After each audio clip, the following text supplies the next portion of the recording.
Rain, thanks God, dumating ka na rin. Bati sa akin ni Linda, ang sekretary ni Gerald. I was running along the hallway nang makasalubong ko siya. Bakit, nag-i-start na ba? Sinilip ko ang conference room. May naririnig akong lalaking nagsasalita sa likod ng pinto. I guess, nandito na nga ang mga kliyente. Yes, actually kakarating lang. Kausap na sila ni Gerald at ikaw na lang hinihintay nila. Nila? Marami ba sila? Well, 3 sila. Oh, okay. So kumpleto na pala. Sige, punta na ako. Kip-kip ang laptop sa aking dibdib, naglakad ako papasok sa conference room.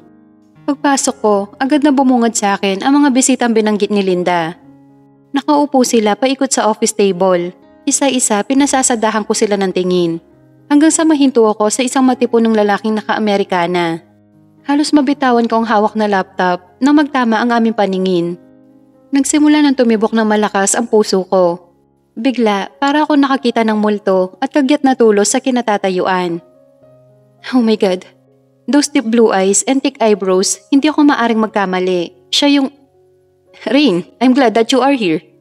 Come, I want you to meet the big bosses of the famous Universal Southern Canning Corporation. Binalik ni Gerald ang wisyo ko sa kasalukuyan. Dahilan para magawa kong bawiin ang tingin sa lalaking ni sa panaginip ko ay hindi ko akalaing makikita ko pa. Napalunok ako ng di oras. Bigla, parang gusto kong maglaho sa kinatatayuan. Base sa mukha niya, mukhang nagulat din siya. I guess, hindi din niya inaasahan ang pagkikita naming ito. Or baka may namukaan pa lang niya ako. Sana nga, hindi niya ako makilala. Shit, of all people, bakit siya pa? Wait, don't tell me na siya din ang may-ari ng kumpanya. Rain, tatayo ka na lang ba dyan? The bosses are waiting to introduce yourself.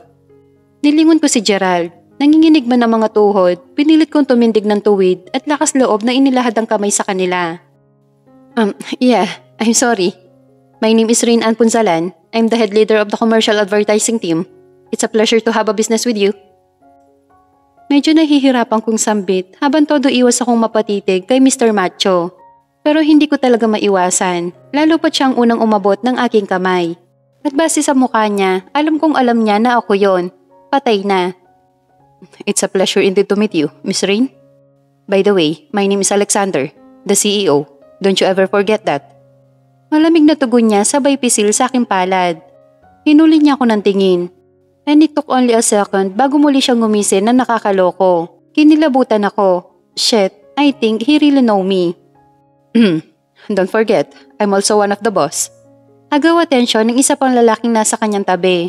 Dahilan para magkaroon ako ng pagkakataon para bawiin ng kamay kay Mr. CEO at ibaling ang tingin sa isa pa. Hi, my name is Jacob De La Riva. I'm the business co-owner and the finance head manager. Nice meeting you, Rain.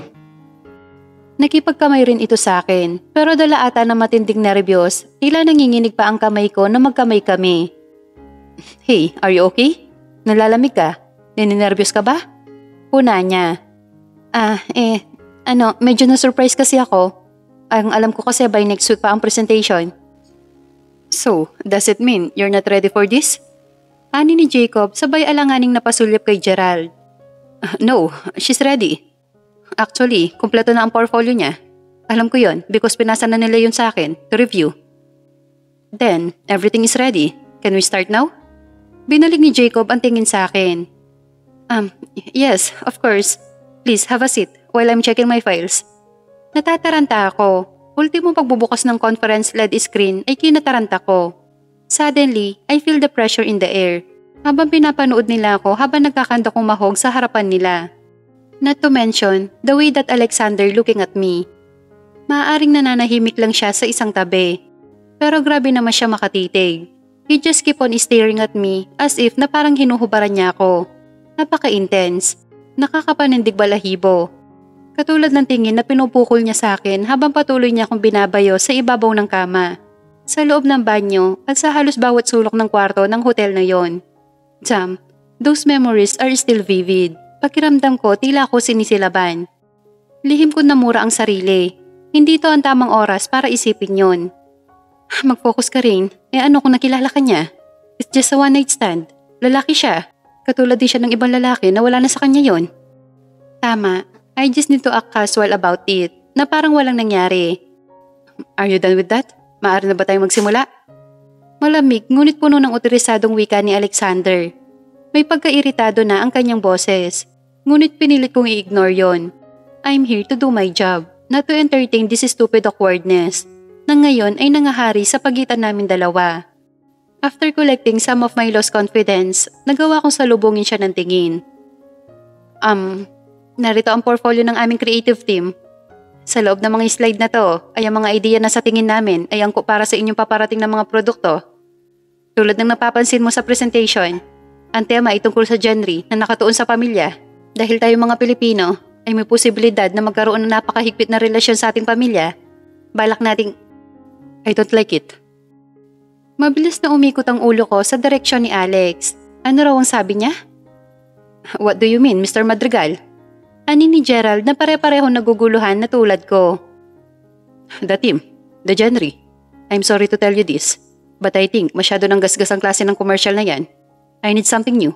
Something that will give justice to my product. Not the old crap na nilumanan ng panahon. Napanganga ako. Anong kalokohan ang pinagsasabi niya? Pero hindi pa natin nakikita ang buong presentation.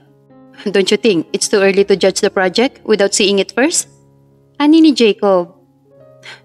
Not a chance. I'm expecting a lot from this meeting. Unfortunately, after seeing this.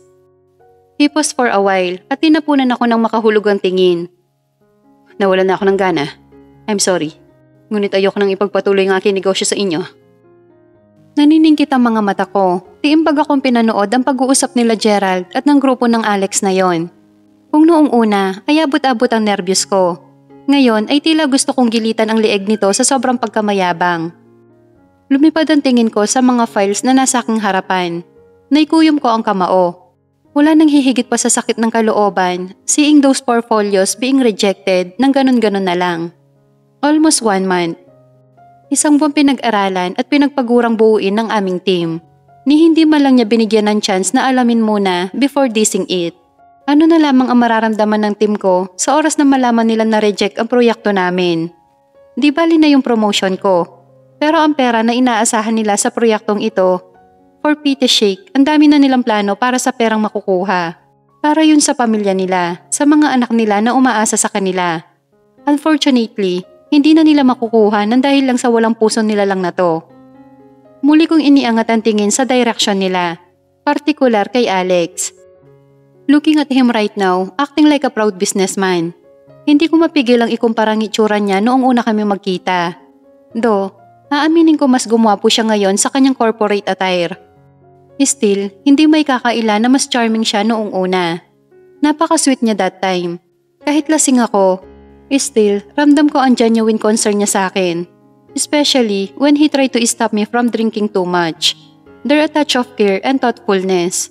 Probably, dahilan kung bakit naging magaan ang loob ko sa kanya. Then, all of the sudden, malalaman kong ganito pala siya kagago. Nakarinig ako ng alert tone mula sa loob ng bulsa ng pants ko. Kinuha ko yon at message yon galing sa team ko. They're asking me about the result of the meeting. Gusto kong maiyak. I feel so devastated. Hindi ko alam kung paano ko sila re-replyan. Pagkatapos nun, narinig ko si Gerald na nagpapaalam na siya sa kanila. Hindi ko alam pero tila bigla ako naglakas ng loob na tumayo at lapitan sila. Ang alam ko lang, kailangan may gawin ako para sa team ko. Hindi ako pwedeng maupo na lang dito at tanggapin ang pagkatalo. He might be very intimidating pero hindi naman siguro masama kung kakausapin ko siya ng masinsinan. After all, may pinagsamahan naman kami, di ba? At least noong gabing yon. Sandali, Mr. Madrigal. Nanginginig ang bibig ko. Lahat sila ay napatingin sa akin. Bigla akong kinabahan nang nakuha ko na ang atensyon ni Alex. Yes, what do you want? Tanong niya na walang ka-emotion ng kanyang muka. Pwede ba kitang kausapin tungkol sa project, at least for the last time? I'm sorry, miss, but the CEO already canceled the proposal and your friend Mr. Gerald already acknowledged and he accepted it. Anang babaeng kasama nila Alex na sa tingin ko ang sekretary niya yon. Nanlulumong sinulyapan ko si Gerald. Nakita ko ang pagkadismaya sa kanyang mga mata. Dahilan para mas lalo kong kainin ng guilt. No, Gerald, let me do this first. Please, Mr. Madrigal, just a few minutes. Gusto ko lang patunayan sa inyo na worth it ang project na to. Kung talagang hindi kayo interesado pagkatapos nito, then it's fine. But at least give us a chance to prove ourselves. I'm sorry, miss. Wala na kaming time para dyan. We still have another meeting to... It's okay. I'm into it. Sabat ni Alex. Kagyat kaming natigilan at di makapaniwalang napatitig sa kanya. Nakahinga ako ng maluwag. Pero pag-uusapan natin to na nakasara ang pinto. I mean, tayong dalawa lang. Ha? Anong ibig mong sabihin? Kung gusto mong patunayan ng sarili mo, prove it alone. Alone with me. Nilingon niya ang iba pa. If you can, excuse us. Bigyan niyo kami ng oras para makapag-usap. Maya pa ay kami na lang ang laman ng conference room. Komportable siya naupo sa dulo ng table. Habang ako naman ay tila tuod na nakaupo sa harapan ng aking laptop. Kahit hindi ko siya nakikita, alam ko na minamatyagan niya ako. Putting me a very uncomfortable situation to the point na gusto ko ng pagsisihan ang ginawa kong move na to. But then, nandito na ako at wala nang atrasan to. It's all or nothing. Kung sakali man talagang hindi ko makuha ang loob niya, well, I'll call it a day na lang. Anyway, hindi lang naman siya ang kliyente sa mundo. Definitely, makakakita pa kami ng iba pa. I just want to get this over with. And after this, kalimutang nagtagpo kami sa ganitong klaseng pagkakataon. How long have you been doing this? Ha? Saglit kong inihinto ang pagbubukas ng laptop at tinignan siya. This thing. This fucking style of getting projects from your client.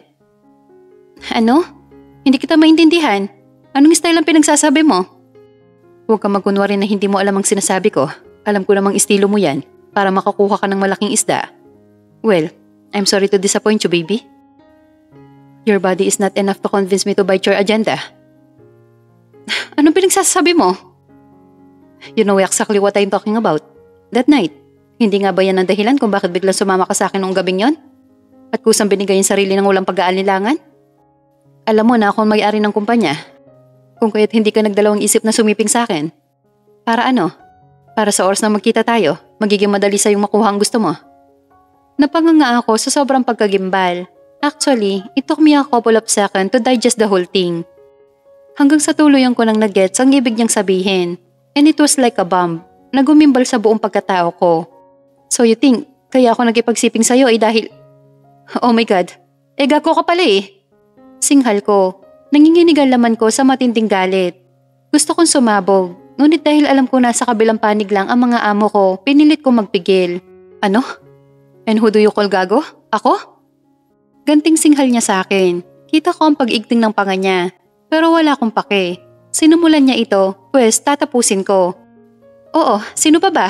So ito pala ang dahilan kung bakit ayaw mo sa project namin? Dahil akala mo binabargain ko ang katawan ko para makuha ang project na to? Hindi nga ba?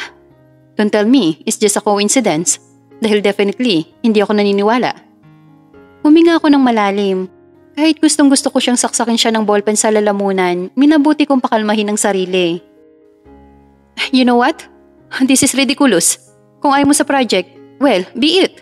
Kaya ko lang naman ginagawa to, hindi para sa sarili ko, kundi para sa team ko. Kung sa tingin mo, I did it on purpose. Bahala ka. Ipapaalala ko lang sa'yo. Hindi ako ang babaeng gaya ng iniisip mo. Dahil sa una pa lang, ikaw ang unang lumapit sa akin. Ikaw ang unang nagbigay ng motibo sa atin dalawa. Kaya huwag mong sabihin sa akin na kilala na kita bago pa nangyari ang bagay na yon. Sandali siya napatigil. Sinubukan ko pag-aralan ang ekspresyon ng mukha niya. Hoping na sana kahit paano makakita ko ng konting remorse sa mga sinabi ko. I guess this is the end of our meeting. You already judged me. Wala na siguro kang dapat patunayan pa. Gusto ko lang ipaalam sa'yo kung ano man nangyari sa atin. Labas yun sa sinumpaang tungkulin ko dito sa karerang meron ako. Mahal ko ang trabaho ko, but not to the point na kailangang ibaba ko ang sarili kong dignidad para lang maging successful ako. Kung sa palagay mo na mababa akong klase ng babae, sa palagay mo ba makukuha mo ba akong birhen noong gabing yon? Walang salita na kinuha ko ang gamit ko. Diretso ang lakad palabas. Iniwan ko siya sa conference room.